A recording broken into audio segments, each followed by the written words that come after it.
You are now tuned into the DFPN, the Dat Feelin' Podcast Network. The following introduction has been paid for by the Dat Feelin' Podcast Network. This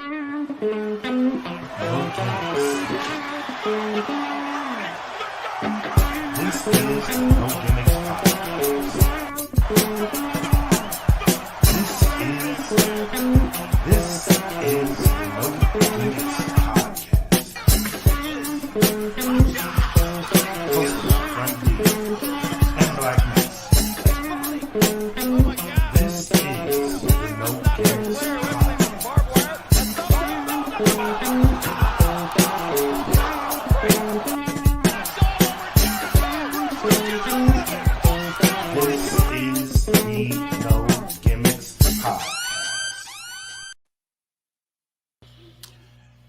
What is up, ladies and gentlemen? Welcome back to the No Gimmicks Podcast here on the DFPN. I am Black Mac. With me, as always, is the fabulous Frankie D. That's right. and man, we got some shit to talk about. Let's knock the sponsors out the way and let's get right into the show because some shit just happened. First of all, shout out to the Plugs earbuds. Shout out to Get the Plugs. Go to www.gettheplugs.com. Audio Swim at audioswim.com and Premier Element UAE at premierelement.com. Now, what you don't see on there, which we will post in the link as well, is Fiverr is a sponsor. And also, we just picked up eBay. So, shout out to Fiverr and eBay for being sponsors. And we will be posting those links in the group. We got some big news coming for 2022. So just stay locked in, stay tuned in, and follow us. As always, go to the Bandcamp, datfeelin.bandcamp.com. MRK just released a brand new album on there this week. So go check that out. And this and many other episodes are available on the Patreon. Go to patreon.com/datfeelin podcast to follow. I just put up a new rant on yesterday. So go check that out. Also, shout out to DFPN's own the Salute, host of the Salute. Happy birthday to the hip hop chief, aka Conscious Rhyme. So happy birthday to you, brother. And last but not least, we got the merch over at the Teespring. We'll be dropping a new line of No Gimmicks merch. I was gonna let this one be a surprise, but we've been known for having slogans here on the show. So I'll be dropping some quotes on shirts for you guys to rock. So stay tuned for that line. All right, so this whole show, bro, we just gonna play it by ear. We don't have any particular segments. We never have any particular segments on this show. We don't really, but yeah, we focus on things, but we're just gonna play this whole shit by ear because we just got some news put into the No Gimmicks group. And if you're not a part of that, go to the No Gimmicks Podcast fan group on Facebook, search that group, and we'll let you in. But yeah, go check this out. Shout out to Jessica Breelove who put that post up. We got another round of cuts today from the WWE. Another round of cuts. I don't even know what to say, bro. Like, damn. You know, I mean, it has been a hell of a year for WWE. I mean, they're making more noise as far as cuts go than anything else. Yeah. So it's just been crazy, bro. Yeah. Now let's look at the names on this list. So we have Johnny Drip Drip, aka John Morrison, Top Dollar of Hit Row, Ashanti Adonis of Hit Row, Isaiah Swerve Scott of Hit Row. So effectively, all of Hit Row, has been released. All the Hit Row, yeah, all the Hit Row hit the road. Yep, pretty much. Tegan Knox gone. Drake Maverick gone. Now, Shane. wait. Now, wasn't Tegan Knox just in a tag team with Shotzi Blackheart not too long ago on Yes. SmackDown? Yes. Gone. Weren't Hit Row for the better part of 21 doing their thing on NXT Yes. before 2.0? Yes. Wasn't my man before he got to Hit Row WWE TV? Wasn't top dollar on that A&E show? He's probably still on it right now, going looking for memorabilia and all that. Yep. Wasn't top dollar the man that said, your fans worry about stuff you don't need to worry about? We good. We got the promo. We safe. He said that when they came to the main roster. Gone. Obviously, you weren't too safe, bro. And I will say, I mean, out of all of them, Isaiah Scott, watch him in MLW, okay? Why would you cut him? I have no words. I have no words. You know which one surprised me the most because I thought this man was not cuttable? What's up? Jackson Riker. He got cut. Nah, I thought that man he had was his sick. days. Nah, he had his days numbered. Yeah, he did, but Yeah, the consensus was this man was never going to get cut, and he's. I don't know why gone. anybody would think that. Yeah, no one's safe. No one Bro, is they safe. cut Bray Wyatt. They released Bray Wyatt. Well, no one's before safe. before that, they released Braun Strowman. Yeah, who was a WWE loyalist. And you see what being loyal to the whip gets you. It gets you nothing. It gets you nowhere. So I don't know what to say. I mean, there's speculation going on that this could be COVID-19 related budget cuts, even though the company is making so much money right now. This is a speculation that this has something to do with the vaccine mandates. I'm not sure what it's about, but all I know is that I have never in the history of this business seen cut after cut after cut of top tier talent on the main shows, Raw, SmackDown. This has never happened in the business.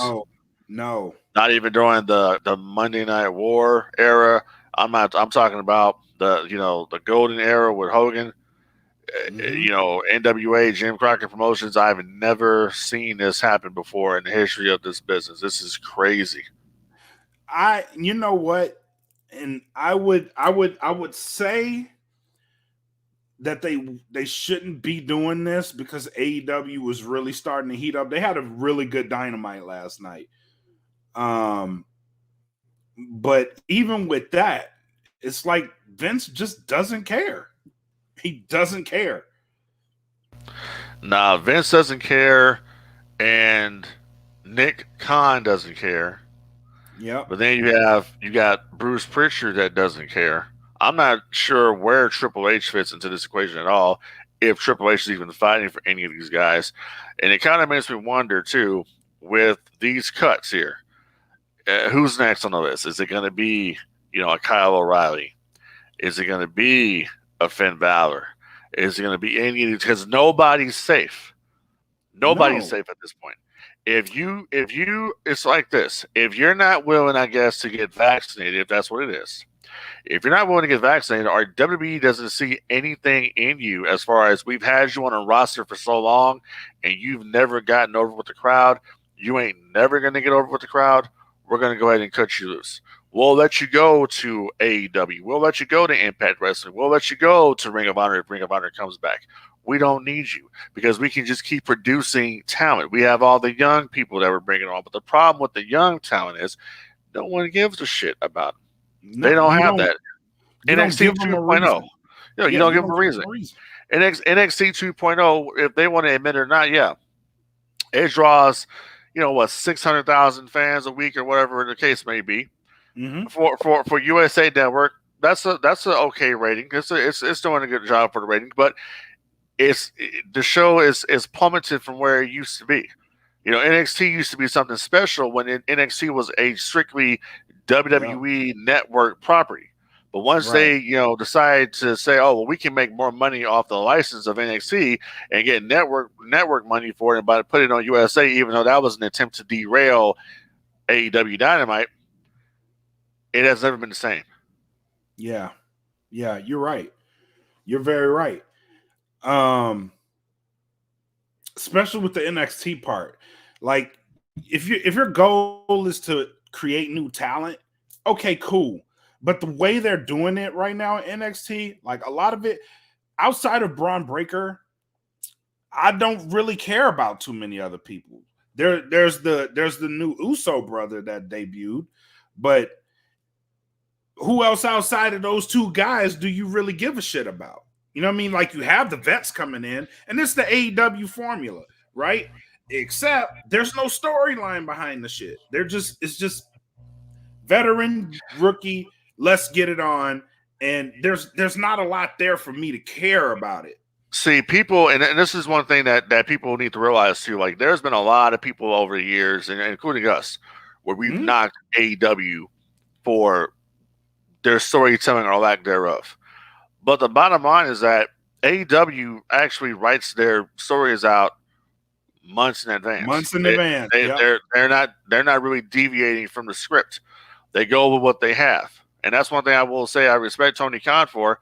Even though, in my opinion, if you're going to go up against SmackDown, you put your top tier talent. But Tony Khan believes in his product, believes in his wrestlers, believes in AEW, that he will put out what he put out, as opposed to myself or a person like Eric Bischoff or you or Paul Heyman or somebody.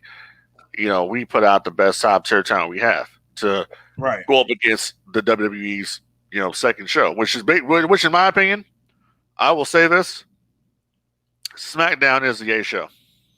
Oh yeah, it's been the A show. It's been the A show for years. So we ain't got even go there. SmackDown is the A show. Raw is, I don't know what Raw is. Raw's bad. It's bad. Even with the draft, it's still bad. And that's because and I think it has more to do with it's the Fox people that have way more to do with SmackDown's input, and Vince has more control over Raw. I think he has less control over SmackDown than he does over Raw. Well, the Fox fans. Well, here's the thing. The bottom line is that Vince has to answer to the networks. Yeah. The networks don't answer to Vince. So if something on the show sucks ass, they're going to tell you this sucks. Yeah, this sucks. And Vince has always had the attitude that he doesn't want to. He don't want to change anything because I don't have to change anything. I own this, but you're taking the networks money. The networks going to want to see results, and so far, you're not giving them any results. You're not giving them nothing. Not for Raw. Not for Raw. No. You give them for SmackDown. Yeah. Now there's rumors that NXT could be becoming a TV 14 show, but I mean, okay, so what's that going to do exactly? We're going to hear them say shit. We're going to see blood. What is that supposed to do exactly? AEW is already doing that. The language means nothing without a story behind it. Exactly. It means nothing. Exactly. AEW drops S-bombs all the time on the show. But guess what? It's a story behind it. It means something. It does so much to have the realism there. Yeah. I look at Kingston versus Punk. I mean, that was probably and it was so good. It was one of the realest, quote unquote, things I've seen on that show. Yes. You know what I mean? So it was crazy. But real quick with these releases here, who would you think at this point? We always say AEW, but then we forget about the little brother out there called Impact Wrestling that's out there. Yeah. So who do you see going where at this point?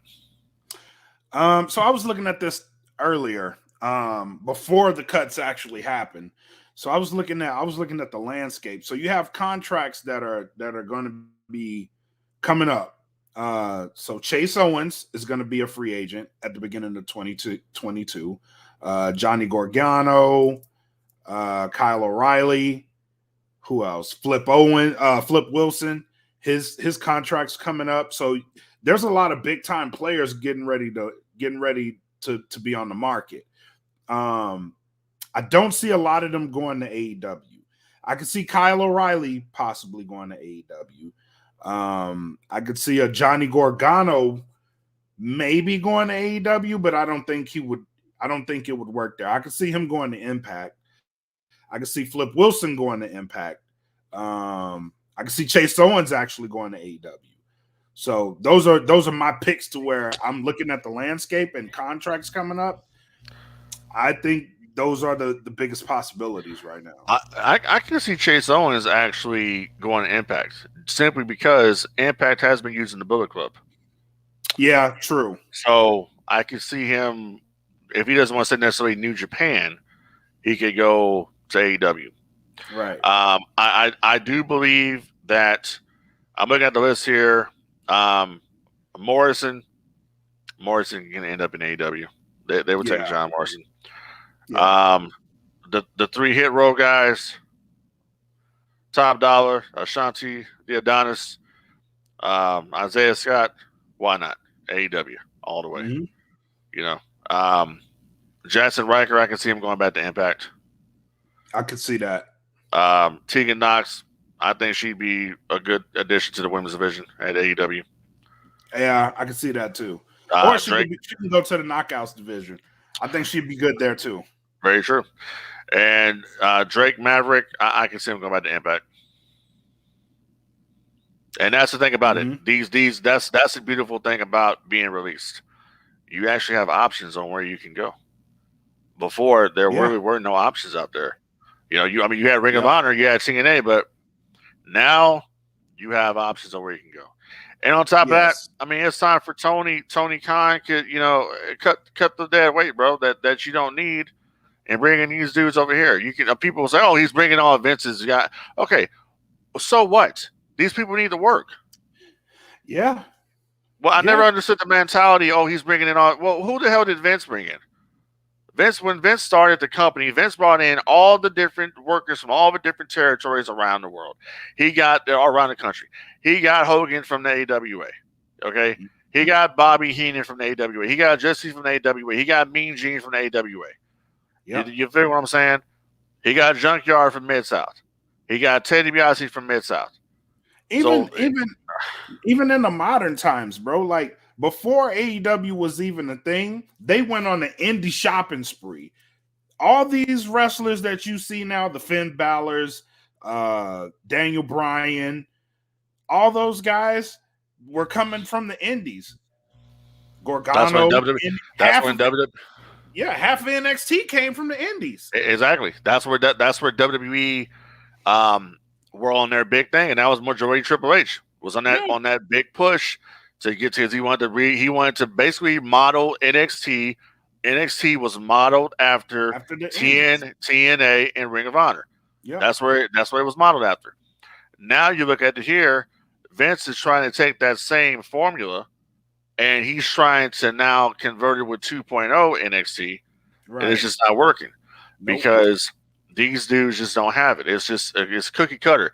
At least when in NXT, Triple H allowed you to see something different. Everybody wasn't the same in NXT as they were on the main roster. Everybody is now NXT. Vince's version they're all cookie cutter, and nobody's going to stand up to Vince and tell Vince. It's Bruce Pritchard's a kiss ass, so Pritchard's not gonna say anything.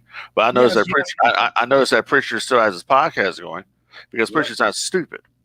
Okay, they probably have contracts and all that stuff that they had, with something to wrestle before he came back to the whip. But he knows that shit. If I get cut tomorrow, at least I got my podcast I can go back to.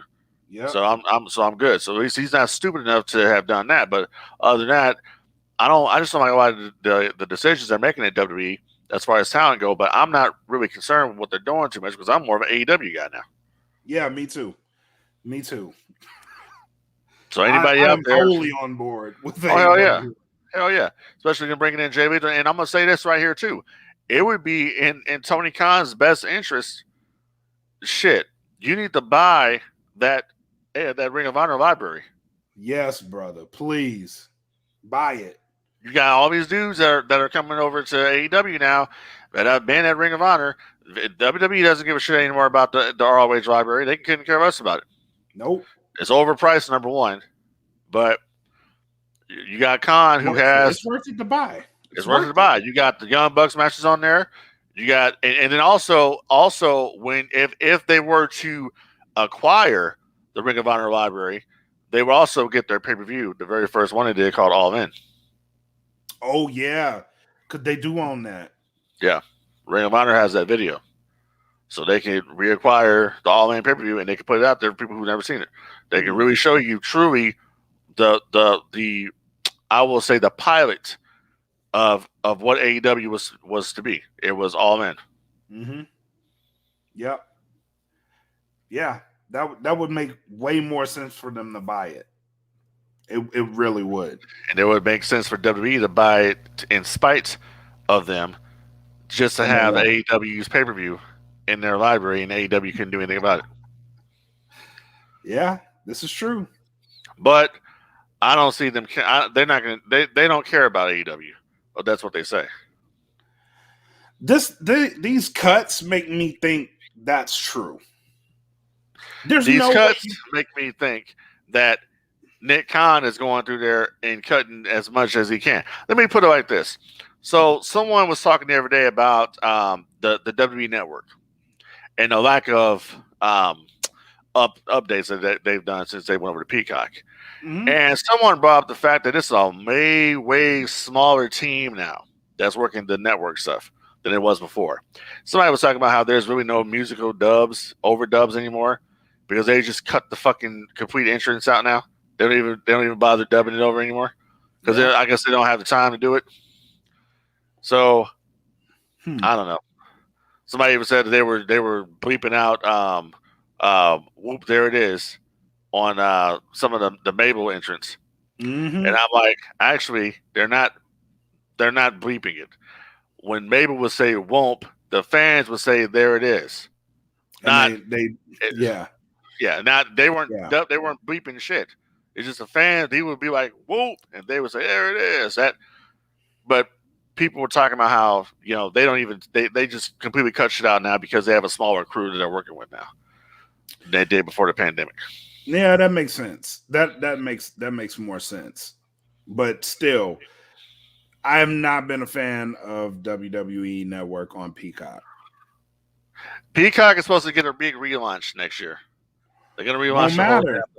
It won't matter because you've lost the fans' interest. You've lost. Hey, bro, let me tell you something. I've been watching Halloween Kills every other day on the Peacock. I mean, yeah, but have you gone to the network? Yeah, I was on it earlier. We're gonna call him JF. Go ahead. He has a word for you. I was on it earlier. I was watching. That's how I know about the Mabel shit because I was in there watching WWF Superstars from '94. Yeah, I'm not a fan. I'm not. I don't like it either. I don't like it either. But what are you gonna do? They have, I love AEW too, but fuck, man, WWE has they own every fucking thing. This is true. I'm a WCW guy. They own the whole fucking catalog.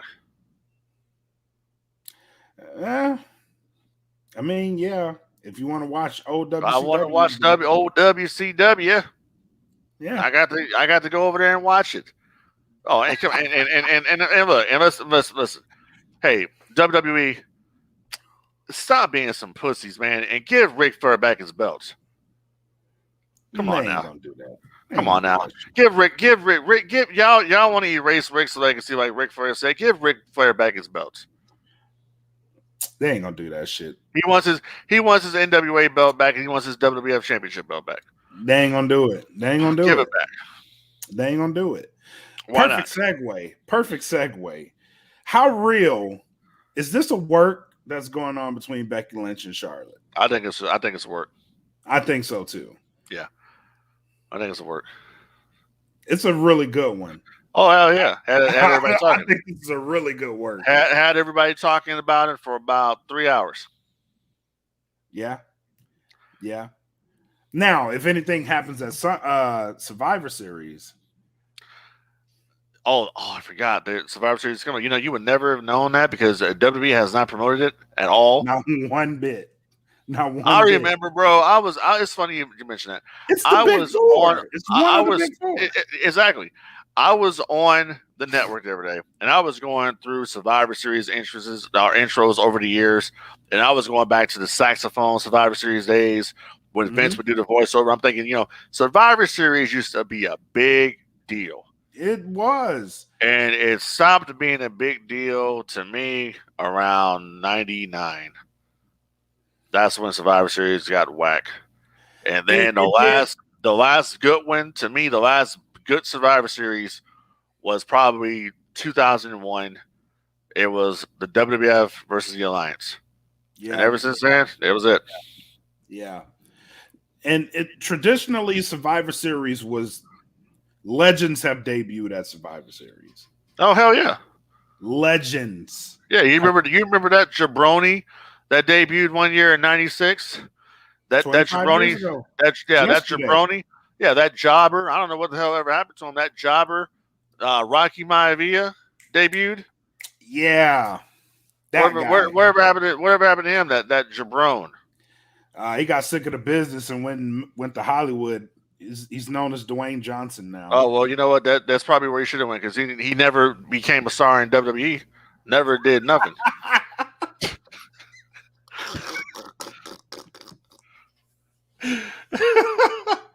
Yeah, the guy was terrible.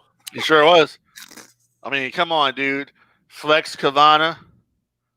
You know what I'm saying? Rocky Maivia. I mean, The Rock. I mean, whoever would have got behind somebody saying, "Know your role and shut your mouth." Do you smell what The Rock is cooking? That is some of the worst stuff that I have ever seen. You know what I mean? He exactly killed the business. I mean, dude would flex an eyebrow. I mean, who does that? Doesn't take talent. Doesn't take talent to raise. Doing it right now with little effort. Little effort. Stupid shit like that. I mean, come on, man. No, real talk though. Yeah, Rock did his thing. He was a man out there, dude. Like for real. Like there was so many of us in junior high school that wanted to be The Rock. You know what I'm saying? You came out there and this dude was like, you saw him out there, you saw he's a brother. You feel me? And he's out there doing his thing, know your role and shut your mouth and all that. The Rock was a man. Rock was always an entertaining cat. Got kind of tired of him when he was a babyface. I admit, around 2001 and 2002, I got tired. But when he came back as Hollywood Rock in 03, oh my god, that was like okay, made me go right back to him. You know what I mean? Yeah, he was. I think that run was probably his funniest run.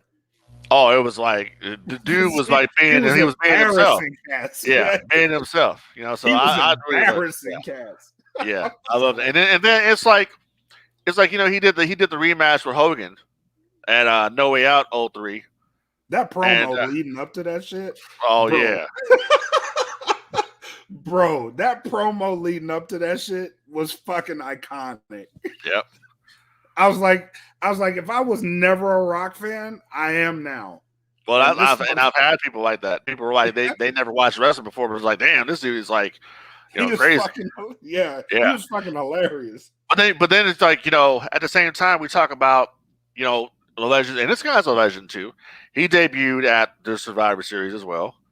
I don't know what happened to him, if he ever made it or not. He came out as a zombie type character in 1990. Yeah, I know. Thought he was dead. Yeah, I thought he was a dead man. So, I don't know whatever happened to him, but I saw him like a decade or so after that. And he was riding a motorcycle, and then I saw him a decade after that too. He was he went back from riding motorcycles. He went back to being slow and all that. I don't know what happened to him. Yeah. That guy. Yeah, that Undertaker. Yeah, him. Yeah, the Undertaker. Yeah. Nah. Another dude. Killed the business. Killed the business. Like, oh my God. Nah, Taker's Bro, a man. when he debuted at SummerSlam, this is probably the Survivor Series. Goddamn, why I keep wanting to say SummerSlam? Survivor Series. It's the 2 S's. Survivor Series. When he debuted, that was the first time like I'd been legitimately scared of a wrestler. Like legit, holy fuck, this motherfucker's about to kill somebody. Scared. Oh, he's scared. Yeah. Oh, yeah. Yeah. He scared the hell out of me. Yeah. You know, he really did. And that was a point. You know, we had never seen anything like Taker before in the WWF. You know, so he had an aura about him, a mystique about him, and to debut at Survivor Series 90, and then go to 91 and beat Hogan for the championship. That's what happens. Yep.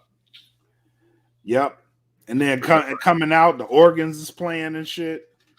Now, do you remember this guy's debut? So it's 2002. It's Survivor Series. It's in Madison Square Garden.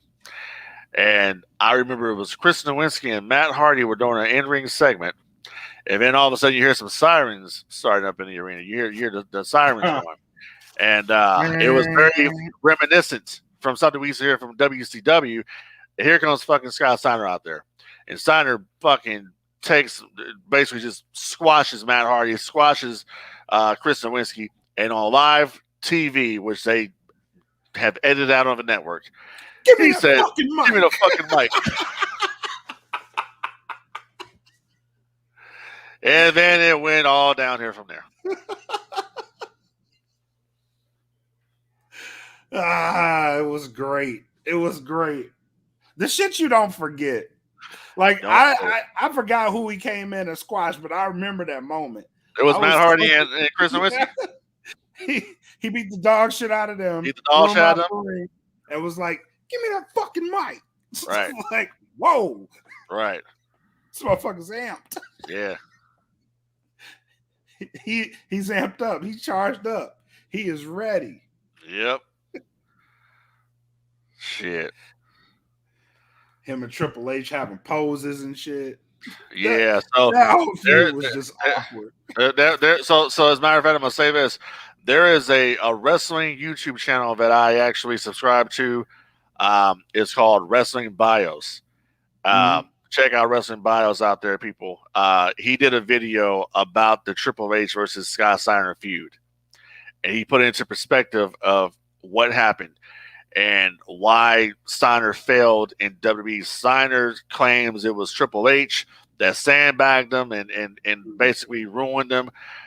I don't know about that. If you go back to their 2 encounters, the Royal Rumble 03 and you look at No Way Out 03, Steiner just wasn't the same Steiner. Steiner wasn't the same Steiner he was in WCW. He had the drop foot syndrome going on. He had back issues and all that. Yep. He would be gone from the Federation by 2004. So it's kind of, I don't know. I think Scott has a lot of resentment towards WWE for how he was done. But in reality, it's kind of like, bro, you got to take some responsibility for yourself because I don't think Triple H dogged you at all. I think that you had injuries. You were broken down from previous stuff that you did. I just look at the matches that you can see Scott wasn't himself. Mm-hmm. No, you're right. You're right about that. You are definitely right about that. Yeah. But you look at Brian Breaker. And Brian Breaker, why not just call him Rex Steiner? I don't know. I have no idea why they went with that name. I don't know. Because it's so stupid. You're spelling Breaker with 2 damn K's, bro. Nothing makes sense to me. None of it makes sense to me. So it's just like I heard somebody say the other day, they were like, oh, look at this. This fucking wrestler is named Brian Breaker. And a casual sees, oh, he don't know how to spell fucking Breaker. Got 2 K's in Breaker. Yeah. Like, you look like your dad and you sound like your uncle. Bro, you're a fucking Steiner. All the way. All the way. What are we doing? What are we doing? I don't know. What are we doing? Are you going to wait till he goes to the main roster to give him the Steiner name? Like, does he have to earn the shit? Like, what are we doing?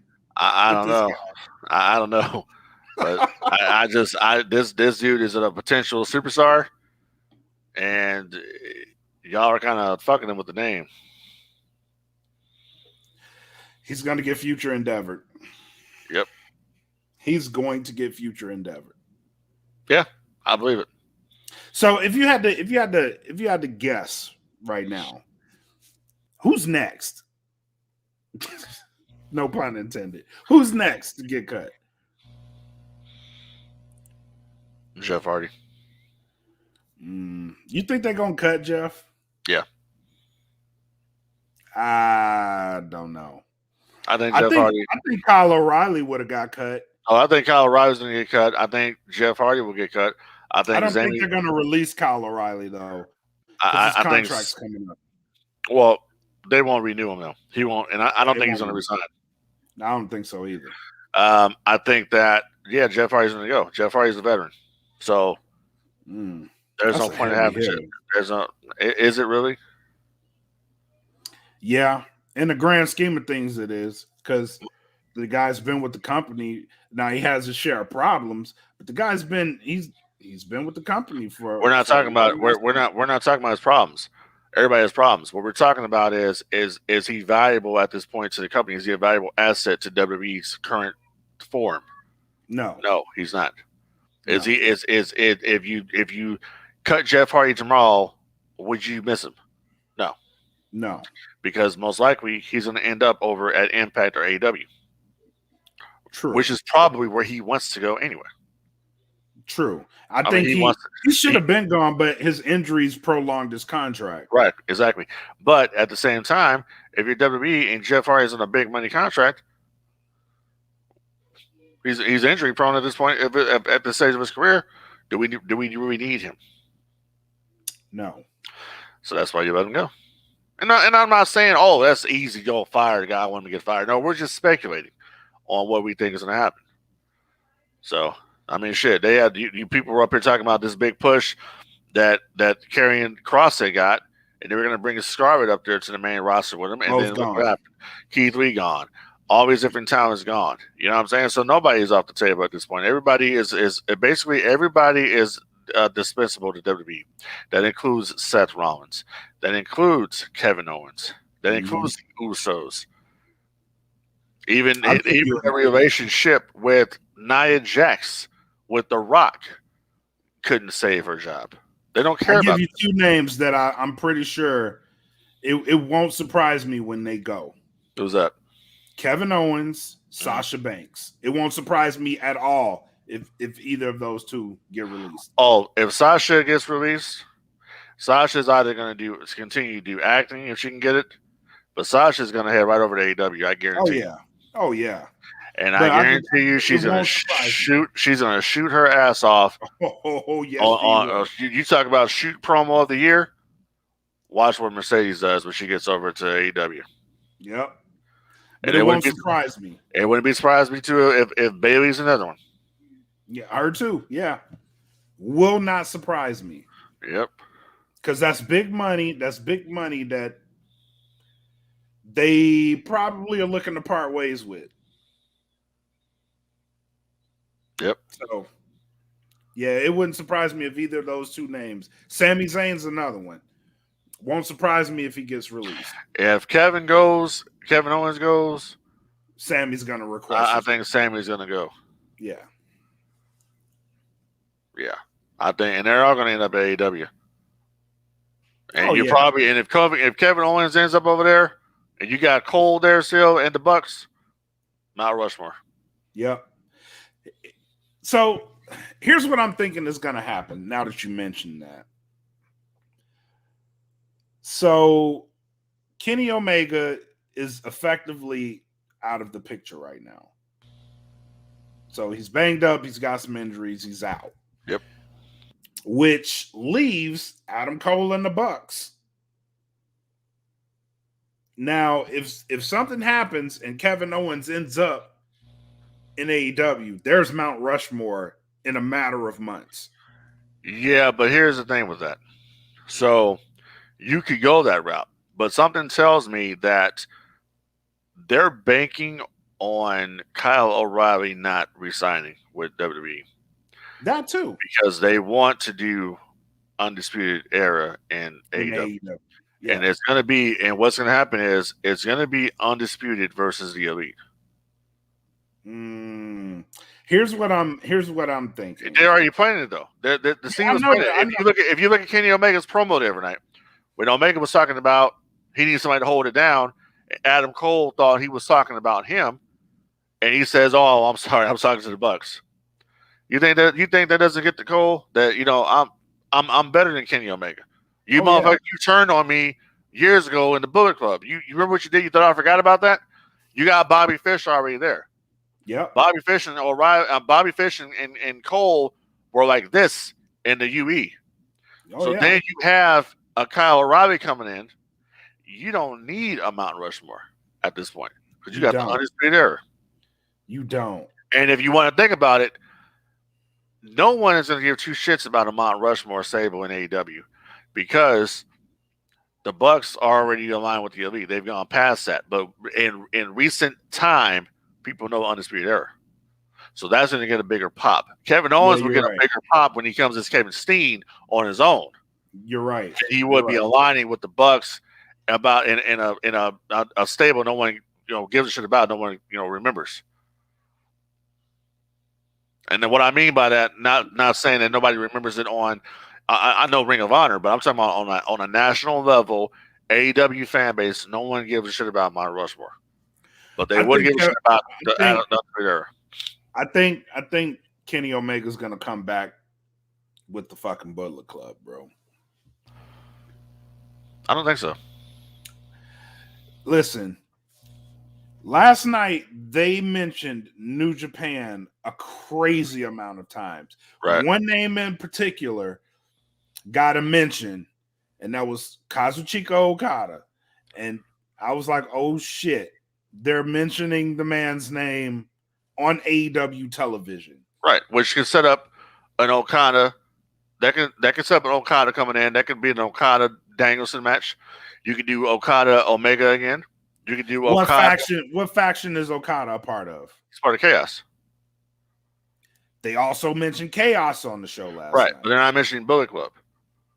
You don't need the Bullet Club. They're gonna fucking bring Bullet Club. I don't think so. I really don't think so. Bullet Club is already doing their stuff with Impact, and Bullet Club beat down Anderson Gallows on one of the shows recently. So. And besides that, the AEW Impact relationship at this point is over. So there is no more. No, Tony Khan is done. It's over for right now. So you're not gonna see Bullet Club. In my opinion, you are not gonna see Bullet Club in AEW. There's no point for it. It's coming, bro. I'm telling you, it's fucking coming. I don't think so. The more what you got is you got the big dude. I forget his name. That's who you got from Bullet Club. That's it.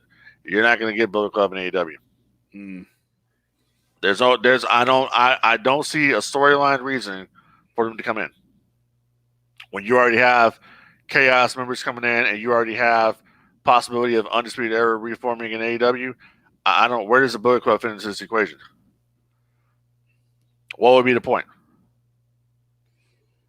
We're going to extract revenge on Omega and the Bucks and Cody when they're not even getting along. They don't even do anything together on TV.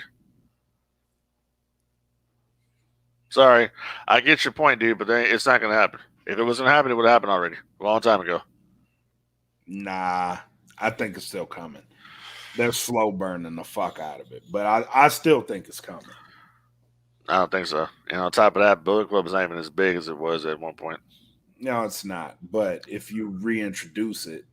Reintroduce it to who? To AEW's audience. Okay, and what's that going to get you in the ratings?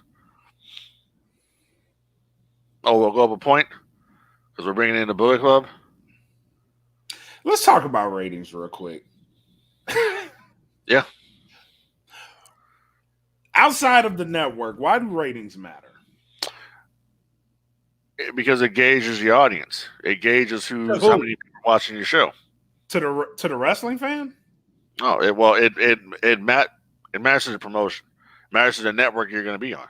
That's If why I you're, said yeah, outside of the network, who the fuck does ratings appeal to?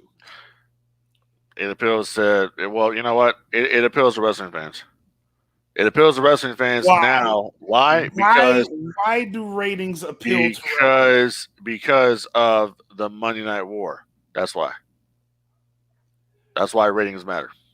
It matters because WWE has instilled it into you to make it matter. So should I be watching the wrestling promotion with the higher rating? No. That's why ratings don't fucking matter. It Well, they don't do. matter. Well, they It do. only matters to the network. Ratings matters to the fans. It shouldn't. That's what I'm saying. It shouldn't. Because Hey, the ratings have mattered WWE to getting fans. all the ratings right now. Doesn't fucking matter. Raw, fucking terrible. SmackDown, decent. NXT, fucking terrible. No one should care. Are you putting out a good product? Yes or no? That should be the question to the wrestling fan. Is the show good? Can I watch this bitch uninterrupted, beginning to end? I may have gripes in the middle, and that's warranted. That's why you're a fan. But you should not fucking care about a rating to a wrestling show. Do you care about a rating to any other show? Do you know what the rating was for Dancing with the Stars? No one gives a shit. Do you know what the rating was for Tucker Carlson last night? Do you care? No one gives a shit. So why do we as wrestling fans have to give a shit about a rating? Why? Because the WWE has instilled it in you to care about the ratings. They have documentaries on their fucking network that tells you about the ratings. Hook, line, They sinker. like to gloat. They like to gloat about the ratings. They love to gloat about the fact that WCW beat them 83 weeks in a row and they were able to come back and squash them. No one gave a shit about ratings before. When I was watching the shit as it happened, the Monday Night War, I didn't give a fuck about the Exactly. ratings or WCW. But now, as an adult, yeah, I like to know what the ratings are. I like to know what's going on. Yeah, absolutely. That's fair. That's fair. But what I'm saying is, and WWE didn't even start this shit. Eric Bischoff started that shit. Sorry, what? The whole ratings bid. It was a subtle shot that kicked this whole shit off. And that's going on 3 minutes earlier than fucking Monday Night Raw. No, it goes back further than that. But that's what ignited the whole shit. No, it didn't. It was ignited way before Bischoff ever got there. Well, yeah, true. Before he took over, the whole point was we need to put out a wrestling show to beat. And that was coming from the network. So no, it goes back further than that. Further than that? Yeah, it goes back before that. It goes back way before Nitro. Well, yeah, I know that. But it really goes like hand in hand with the inception of WCW. No, it goes back to Jim Crockett Promotions. Mm. Well, yeah, but yeah, that's what idea was for. See, the ratings. See, that's what I'm saying. The ratings go back. This is why the ratings matter. Okay, and when I talked about the ratings as far as the WWE goes, yeah, but I forgot about the ratings mattered a long time ago to the fans of the '80s, and I'll tell you why. When WWE did Black Saturday, when Vince took over the Georgia Championship Wrestling time slot, the ratings declined. And it declined to the fact that Turner didn't like how they declined, and everybody was speculating on what the hell is going on. So then they were able to bring in Jim Crockett Promotions, able to bring in Mid South Wrestling to cover it, and their ratings were higher than the WWF show, and that's what Turner cared about. And then Turner was able to, the big man was able to sell the time slot back to Jim Crockett, and booyah. They pay for WrestleMania. So ratings essentially have always mattered to wrestling fans. Ratings have always mattered to the network. It goes all the way back there. Right. Now it just became more prevalent during the Monday Night War. Yeah, it shouldn't. shouldn't matter to a wrestling fan now. It should only matter to the network because the network has the bottom line. Like when No, that it shit comes matters up to for wrestling renewal, fans. But see, it matters to wrestling fans now, just like it mattered to wrestling fans when TNA came around, because everybody wanted to know how TNA's ratings were going to do on Spike TV. How was TNA's ratings yeah, during the Monday Night War when they tried to go up against Raw? How did that work out? TNA was getting like a 1 something, Raw was doing like a 3 or something like that. So ratings have always mattered since 1997. Ratings have mattered to wrestling fans, and that's never going to change. We're now looking at all the numbers, and we're putting it here, putting it there, checking the ticket. But see, it goes now it goes beyond ratings. Now we're checking arena venues. We're checking merch tickets for sales. Yeah, merchandise sales. Where it's a long thing now that wrestling fans have gotten more sophisticated to see what's going on. yeah, that's true. The wrestling fan now is way smarter than the We're wrestling way smart. fans. We are way smarter now than we were in '97. We got more Yeah, tools now at our disposal. I can look up anything I want to on my phone. that's true. That's true. Yep. But to me, it's kind of like a gift and a curse, right? Because I can look at Monday Night Raw's rating and I'll be like, oh well, it's at 1.5 this week. That's fucking terrible. And I can look at Dynamite, which had a very good show last night, way better than what Raw produced, and they're probably not going to get that high of a rating. Well, Dynamite this week got like 900 and some thousand viewers.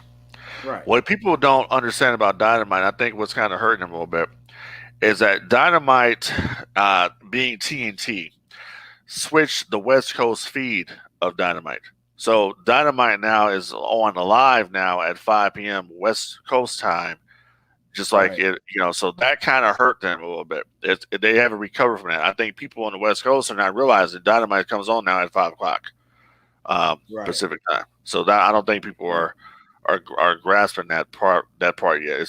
It went on. No, I honestly I had to look because I knew Yeah, NHL was coming on, and I was right, like, let me check to make sure Dynamite is on, and it was on. So I right. actually missed like 20 minutes of the show because I was like, oh shit, maybe they are on live tonight. Yeah, So yeah. They're on live. They so essentially what happened here is the same thing TNT did back in '98.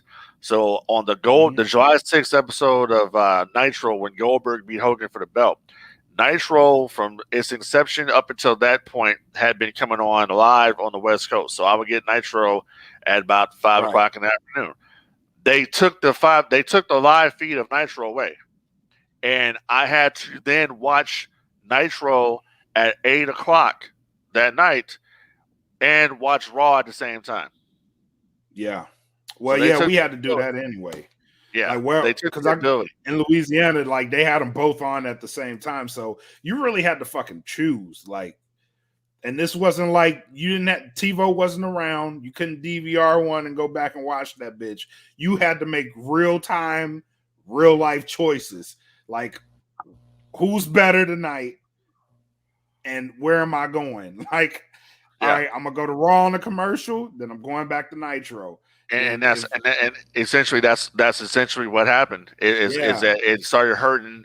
It really started hurting Nitro's. In my opinion, Nitro's ratings really started hurting because of that. Because they switched it yeah, and they were never able to recover from that. Same thing was happening right now with AEW. Is TNT gave them the live feed at on the West Coast, so it comes on the show comes on at the same time on all areas of the country. I like that though because I'm able to watch it earlier. Yeah, Because I don't have to wait. I don't have to wait till 8 o'clock, and then yeah, half and the I'm up country's here watching telling you already. telling you shit and be like, oh shit, this happened, blah blah Yeah, blah. I gotta stay off my phone and shit till 8 o'clock to be like, oh, this happened. So I like it.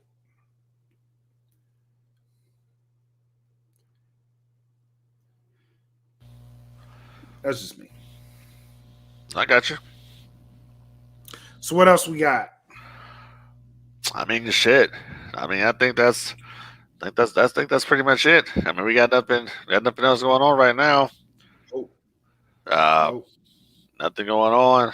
Hopefully next week we'll see what's going on as far as the movie business going on. I know they're about to start filming Halloween Ends in January, Yep. so we'll see what's going to happen with that.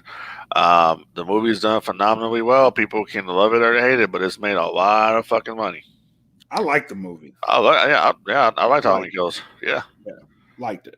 yeah. So, but yeah, man. So if you got nothing, I got nothing. Nope. All right, people. Thank y'all for tuning in. Join us next time here on No Gimmicks Podcast on the DFPN. And till then, y'all be cool. Peace.